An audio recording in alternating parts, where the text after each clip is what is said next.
आज Jagannath Mishra स्मारकी football tournament जहाँ 3 दिन व्यापी होकर परिवार वर्ग एवं अन्य खेल प्रेमी भाई माने जो माने फुटबॉल खेल को अत्यंत भल पाती पुनर्जीवित कर थे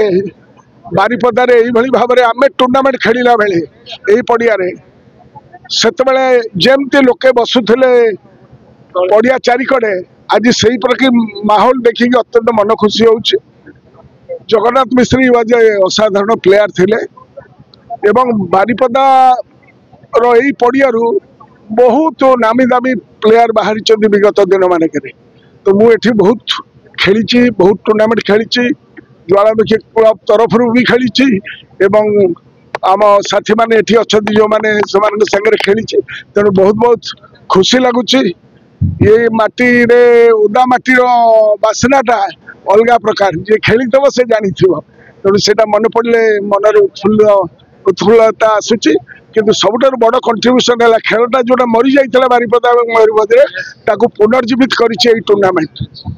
किसी आदिवासी पिला माने जो माने बहुत टैलेंटेड पिला से माने ए टूर्नामेंट द्वारा से माने परिचित हेबे एवं आगु आसबे ताकर इच्छा शक्ति बढ़िबो एवं they will contribute to the state team.